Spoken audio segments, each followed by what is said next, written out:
आपके समक्ष आया हूँ पुनः कि इस धरना प्रदर्शन में हम लोग लोकतांत्रिक ढंग से सरकार को भी अपनी बात रख रहे हैं और सार्वजनिक तौर से खुले रूप से भी सारी बातों रख रहे हैं और ऐसा होना चाहिए।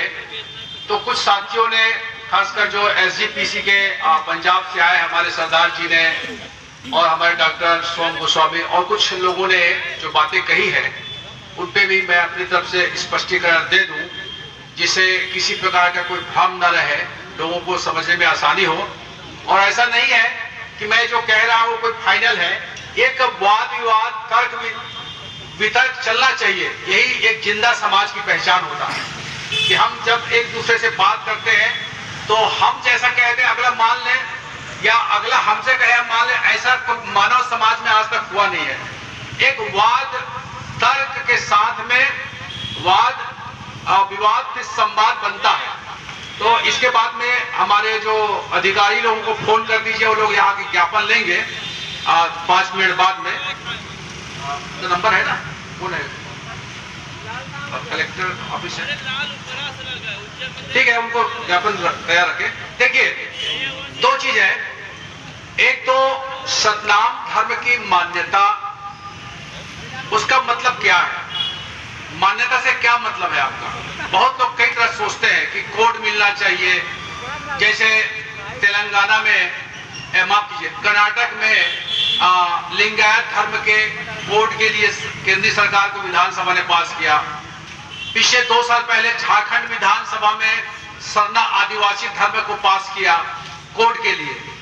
दरअसल क्या है, हमारा जो मान्यता का मतलब यह है, अगर मैं जिस धर्म को मानता हूं उस धर्म को कहाने का और लिखाने का अधिकार मुझे होना चाहिए। जैसे कहाँ जरूरत पड़ता है कहानी लिखाने का, जाति प्रमाण पत्र बनाने के लिए जब हम जाते हैं तो उसमें धर्म का कॉलम लिखा होता है।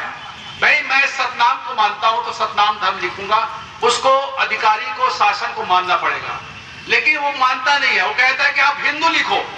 ये हम बर्दाश्त नहीं करेंगे। ये हमारे इस देश के धार्मिक स्वतंत्रता के उस सिद्धांत के खिलाफ है। दूसरा, हम जनगणना जब होता है 10 साल में मर्दमशुमारी, उस समय धर्म का कॉलम होता है। पहले होता था जो 5 कोडिंग धर्म है, 7 कोडिंग धर्म है, हिंदू, मुस्लिम, सिख, ईसाई, जैन, बौद्ध, पारसी, सिख, ये लोगों का एक कोडिंग दिया हुआ है। लेकिन अगर इसमें कोई नहीं है तो अन्य के बाद खाली स्थान है, उसमें आप लिख सकते हैं जो भी आप मानते हैं, आदिवासी, सतनाम, लिंगायत, कुर्मी धर्म या कृष्ण धर्म, जो भी आपके अंतरात्मा में है, वो लिखने की आजादी जनगणना का उसमें रिकॉर्ड में है। लेकिन वो आजादी हमें नहीं है। हम इसीलिए कहते हैं कि हमें उस तरह का विधिक मान्यता चाहिए। अब सवाल यहां उठता है कि हम धर्म को, हमारा जो स्थल है, उस स्थल को हम कैसे अपने कब्जे में ले सके, कैसे उसका संसाधन है, उस संसाधन का, उस जमीनों का, उसमें आने वाले चढ़ोतरी का, जो गिरोह के अंदर में दुकानें हैं उसका किराया है, शादियां होती है, चढ़ावा आता है, वो सब का उपयोग सतनाम धर्म के मानने वालों के हक में हो, उनके शिक्षा रोजगार के हक में हो। ये अधिकार तभी मिलेगा जब हमें इसके लिए कानून विधानसभा या संसद बनाया जाएगा। लेकिन ऐसा क्यों नहीं होता, उसके पीछे कारण है। मैं बता दूं आपको कि वर्तमान में जितने भी सो-कॉल्ड गुरु है, जिसको गुरु महंत कहा जाता है, वो दरअसल रिकॉर्डेड अपने आप को सतनाम धर्म के नहीं मानते। वो रिकॉर्डेड कहते हैं मैं हिंदू धर्म का आदमी हूं। अब हमारा कहना क्या है, हमारा पक्ष क्या है? हम ये कहते हैं इस भारत के संविधान ने जैसे हमें अधिकार दिया है, उनको भी अधिकार दिया है कि वो चाहे जिस धर्म को माने।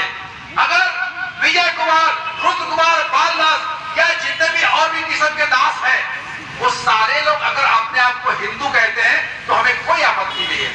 वो उनकी आजादी का हम सम्मान करते हैं। लेकिन जब हम कहते हैं कि हम अपने को सतनाम धर्म के मानने वाले कहते हैं, तो आपको क्या कहने बताइए? तो वो कहते नहीं नहीं, ये ऐसा नहीं हो सकता।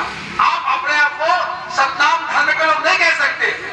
ये जो गुलामी की बात है, इसी गुलामी के खिलाफ में हमारा जीएसएस का ये धरना प्रदर्शन है। क्यों? दूसरी बात मैं बता रहा हूं आपको। अब आपके गुलामी में, आपके धर्म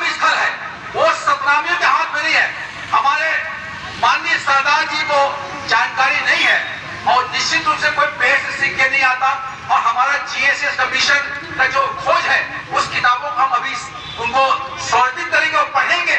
हम उनसे निवेदन करते हैं कि हमारे शोध की बातों को पढ़े जाने कि जिस तरह से 1920 में क्या था।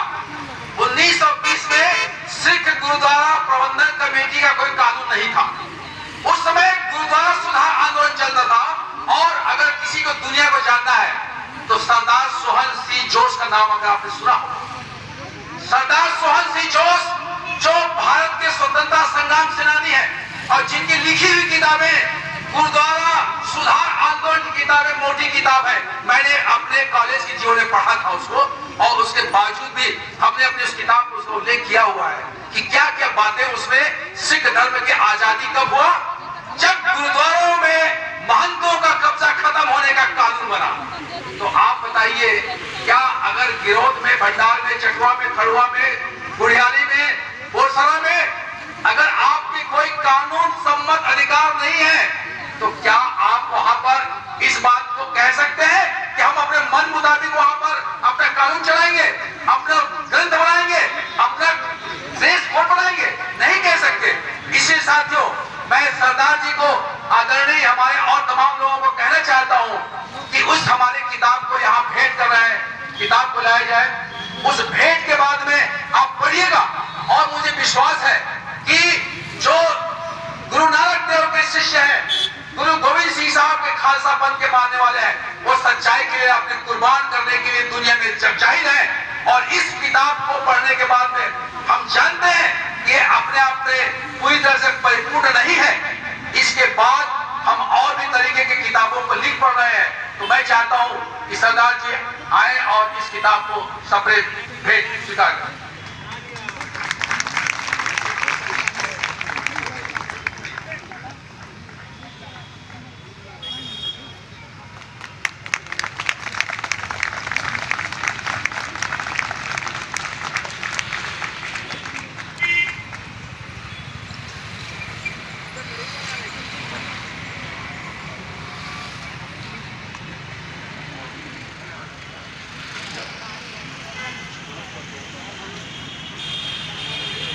दोस्तों,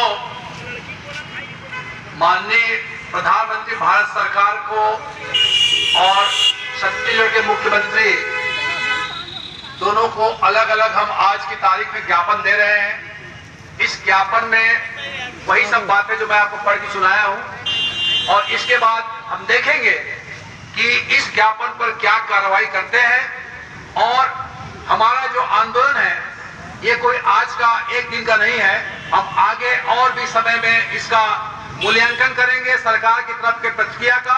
उसके बाद हमारा आंदोलन आगे बढ़ेगा और इसी साथ नारा लगाएंगे, अभी तो ये लड़ाई है, आगे और लड़ाई है, अभी तो ये लड़ाई है, आगे और लड़ाई है। आइए, मैं चाहता हूं कि हमारे साथी भी आ जाए।